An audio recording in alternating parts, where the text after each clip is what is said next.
د وایس اف امریکا ډیوا ګرانو مینوالو ستاسو کوربه فاروق فراق د دا خاوره دا خلک سره په بنو کې حاضر دی. دا چې ناست یم یو ادبي غونډه ده، یو ادبي مجلس دی. د پښتانه مترقي لیکوال یوه تنقیدي غونډه به کېږي. د بنو او شمالي وزیرستان د بېلابېلو قبیلو، قامونو، شاعران، لیکوالان، ادیبان په دې ځای باندې راټول دي. تنقیدي شعور دلته په کومه پیمانه باندې دی دا به درته نن ښایو، ځکه چې په نننۍ غونډه کې به دلته ښاغلی ګوهر وزیر صاحب خپل غزل تنقید ته وړاندې کوي. د دغه نننۍ غونډې د صدارت چوکۍ چې ده ښاغلي ډاکټر محب وزیر صاحب ته سپارل شوې ده. نو اول وړاندې کوي ښاغلی ګوهر وزیر صاحب خپل غزل تنقید ته، په هغې باندې به بیا مختلف لیکوالان خپله رای یا خپل نظر څرګندوي. ښه، تنقید دپاره مطلع وړاندې کوم. د ښکلي د یوې مسکا قیمت ماته معلوم دی، خپل زړه ماته معلوم دی، خپل فطرت ماته معلوم دی. د شعر چې کومه لهجادو خوږه لهجادو د جدیدتر غزل چې کومې خوږې خوبې دي پشې هغه دي پشې په فکري حواله سره د ګوهر چې کوم خپل قلبي واردات یې هغه یې موږ ته پیش کړی دي په مطلع شي. د شعر نه څه وضاحت نه راوځي که نه، چې دا چې قیمت د فطرت قیمت څه دی او د زړه قیمت څه دی او د ښکلي د مسکا قیمت څه دی، وضاحت نشته پکې هېڅ. نو په دې وجه باندې د یو خو دا خبره ده پکې، بل د یو شعر او د بل کې په خپله کې ربط نشته. بالکل د جدیدتر غزل مطلع دا څو پورې چې د ملګري زاهب صاحب د خبرې تعلق دی، نو هغې زه د هغې سره اختلاف لرم. نوې غزل کې دومره ربط نه وي. زاهب صاحب چې خبره وکړله چې ربط پکې نشته، ربط خو ځان چې ډېر ساده او معنی خیزه مطلب ده، ربط هم پکې شته او په ساده الفاظو کې د ګوهر خپل احساس شته پکې. ساده واضح شعر دی، داسې څه ډېر د پیچیدګي، فکري پیچیدګي، ژورتیا چې موږ پسې خامخا هغه لافې وهل شروع کړي، داسې څه نشته پکښې. البته د ربط خبره وشوه، هغه دور صاحب یا اساس صاحب خبره وکړله، مو په خیال ربط هم بهترین ربط پکې موجود دی. د فطرت شاعرانه چې کوم د یا مثال د زړه د ورکولې فطرت مو ته د ښکلي مسکا هم معلومه ده، هغې قیمت هم ورته معلوم دی، او مو ته بیا خپل زړه هم معلوم دی چې په مسکا زه څرنګه ورکېږم. بچیه د غریب خپل لاس راټول که د فلګر نه، بچیه د غریب خپل لاس راټول که د فلګر نه، د ستا په شان د هر بچي قسمت ماته معلوم دی. په فکري حواله سره خو شعر ښکلی شعر ده چې کوم فکر د غربت چې کوم د نن پښتین بچي ته ورپېښ شوه ده، کومې ستونزې دي، کوم مسایل دي، په حواله سره خو ډېر ښه ده. زه ویم چې بیا غریب بچی دومره لایان ده، دومره وزګاران ده چې دی فلګر ته درېږي. بیا یو بل د ستا ټکي سره مو اختلاف شته، ځکه چې دال چې روشي بیا دا چې د تا په چار وي سین ضرورت نه مخصوصېږي. ګوهر وزیر یو ځیرک و، یو ترقي پسند فکر لرونکی شاعر دی. هغه قوتونه ملیم کړي دي چې د بچي په قسمت په مقدر باندې چالو سینه ایښي دي. اوس ګوهر هغه خپل پیغام داسې ورکوي چې ته چې د چاته مخاطب یا د چا نه څه رهنمایي غواړې، دا چونکې دور رهنمایي نه کو تو یا هم در په شا دکا کوي. دا شعر میږه هغه ته ویلې ورګوډوي غریب بچي ته، دا د خپله یو کار یوه غصه د معاشرې متعلقه ده. ګوهر دا وایي چې منه مو ته معلوم ده چې د غریب د بچي سره داسې کوم عمل کېږي، کوم سلوک کېږي، کومه رویه د سره اختیار کېږي د غریب بچي سره، نو ده ته کار ورسي چې ته تشته خپل قسمت ګورې. مو ته معلوم ده مړه چې تو په قسمت شې ته شیان دي. د ګوهر صاحب د غزل دا شعر په مجموعي لحاظ زموږ د افغاني او پښتني ټولنې د ذهني پسماندګۍ ترجماني کوي. دوراني صاحب خبره وکړه چې اندازې بیان یې سخت پچار ده. ذهن چې که سخت وي که نرم وي، فلسفه یا میسج یو ده، پیغام یو ده پشې. ملګري چې شعر باندې کومې خبرې وکړې یقینا ستایلې وړ دي، او د شعر چې کومې معنوي خوبې دي یا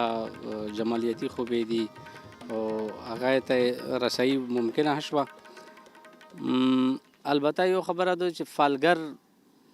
واقعي هغه فلګر دی چې په بازورینه کې موږ ویني، په ګلې کوڅې کې میژ ویني هغه فالګر دی، او که نه فالګر څه یو بل قوت دی چې هاته میژ لوسینه نیولي دي. البته یو شی شته چې د پیله د اولنۍ مصره ژبه چې کومه ده دا ډېره سخته ده. لیندا او غشی کېږده ښکار په خپله مخه پرېږده، سیاده د پرهر د درد شدت ماته معلوم دی. په نن دور د پښتني سماج دغه کوشش عکاسي کوي دغه شعر او په چار دو چې میر شاعر ادیب دغه سوچ خپل قوم ته مزید ورکي و د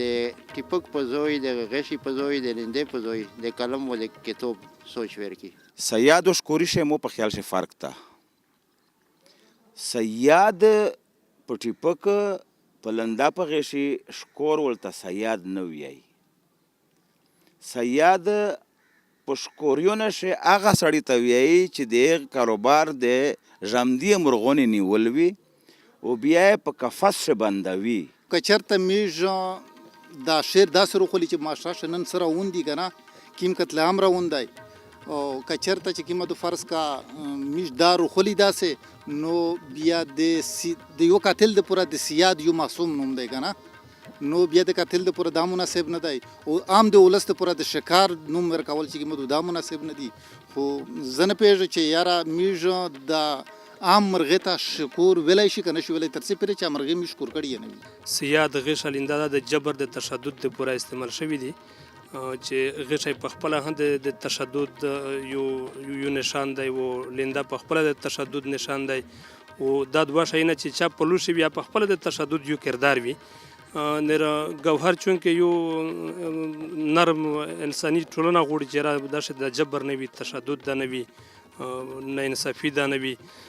که د دوراني سبعه کې ساتلوټ شي سره چې د سیاد د قفس ته پر د اس که یو ازاته به انسان ته په یو پنجره شه محدود کړي د پر روحاني درد خو بیا شو نو په شعر شه پیغام د گوهر داسه چې د جبر او د تشدد نه لوس وخستل دي او یو پرمختل یو انساني معاشره مختر وړل دي. یو خبره صاحب چې کوم وکړه چې لکه دا د انساني قتل ته شکور ویلی شي که نه شي ویلی. زه وایم چې دا نن سبا پښتني قتل عام ته چې سړی شکور نه ویایي بیا اوسه ورته ویایي که نه چې سیلینا ویډ کې په یونیورسټۍ کې سیلینا ویډ کې په کالجې کې سیلینا د زوڼې غوندې سیل ویډ کې مرلوي شي فصل غوندې ریبل کېږي بیا دا ته شکور نه ویایي نور اوسه ورته ویایي که نه. او د هغې موجوده وخت په تناظر کې که دا شعر وکړي ډېر بهترین شعر دی، د وخت ترجمان شعر دی، د پښتنې ته ضرورت دی. حالاتو مې په خوله باندې نیولې دي لاسونه،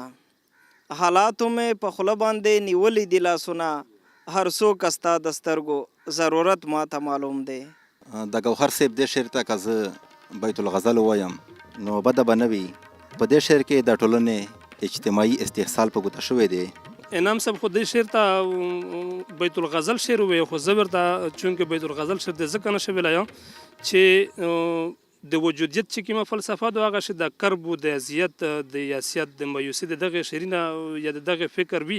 خو ولس ته یا انسان ته یا کوم ته یوه د مستقبل یاره نشي جوړولی چونکې د تیارې صرف محسوس کړی دي و د تیارې خلاف یې یوه رڼا یو چراغ نه دی راوړاندې کړی. یقینا چې ګوهر شعر خو کښلی دی خو څرنګه چې دیدار وویل چې پښتانه یا لار و بار چې کوم پښتون دي پښتون افغان دلته چې څومره مایوسي دي یا څومره مشکلات دي هغه نن هر چاته په ګوته دي بلکې ډېر معلوم شوي دي. نو یو ترقي پسند شاعر دی پورا بیا دغه خیال چې هغه صرف مایوسي په ګوته کول او د هغې لیار نه ښودل هغه بیا د هغه کمزوري ضرور ښایي ولس ته. د یو ترقي پسند شاعر په حیث باندې په چار دادو چې موږ صرف ژړو نه وکړو ویر نه وکړو بلکې اوس چک کړي وغوړي د معاشرې چې کوم ضرورت دی بالکل هغه ویر کړل کړي. معاشره څه غوړي نر هغه شی نه موږ دې ته واپس ویر کړي اوس چک کړي او که هغه شی نه وکړي ژړو ویر ټنډیر دغه نه مو په خیال هېڅ نه جوړېږي. لاسونه ځکه ستوریو ته زه نه ورغځومه ماشوم نه یم ګوهره خپل قامت ماته معلوم دی. چونکې ستوري د رڼا علامت دی نو د رڼا علامت ته لاسونو نه غځول دا د ده یوه فکري مغالطه به وبې چې دا د فکري مغالطه ده چونکې جستجو تلاش باید چې سړی د رڼا وکړو په هر صورت چې وي. شاعر چیرې رښتیا کیسې ته پرېږدی چې چیرې د حقیقت ووایي دا شاعر رښتیا ویلي دي چې ستري چک دی زه کمزیری یم زه نه ستړی یم نه ټپینه ور وایم لنډه خبره دا ده و ته ورته وایې چې نه سترې ته وایې ټپینه خامخا ور ووایه په ده چې ته خو رجایي یې ته خو مانې خامخا رڼو استعارات دي دا شایونه دي تشبیه دا ته خامخا هر شي کوې دا زه وایم چې که واحد شعر داسې ده چې په دا شی یو حقیقت پسندانه خبره شوې ده و هر سړي ته دا یو نصیحت ته چې پوهېږي چې دا مخه د دغه شی وینه نه بیا خپله انرژي و خپله توانایي په همه ځای کوه هغې ځای ته ځو لوس ورچوه چې حکیم تو ته لوس ته دیر سي د ګوهر وزیر په دې غزل باندې ملګرو رایې ورکړې نو مو په خیال ښې وې او د وخت د تقاضو مطابق د غزل د غوښتنو مطابق او د خصوصا د پښتنو په حالاتو په مطابق ما په خیال بهترې رایې وې په دې نه بهترې رایې ورکول هم د وخت کمی او لنډې او دا مونږ په نظر کې وه او د تنقید اهمیت هم په ژوند کې هم مونږ ته پته ده چې تر څو تنقید ونه شي تر څو یو بل باندې مونږ ځان نه کو پویا نو تر هغې پورې مونږ ته لکه مخکې نوې نوې لارې د ژوند نوې نوې زاویې د هغې نه خبرتیا ممکنه نه وي ګرانو مینوالو ومښوده درته په بنو کې دغه ادبي فکر علمي فکر د دوی تنقیدي شعور د دې ځای لیکوال مو درته درو پیژندل شاعران مو درته درو پیژندل او د دې نه پس به درته د یو بل خوندور پروګرام سره حاضرېږم تر هغې مو په لوی الله سپارم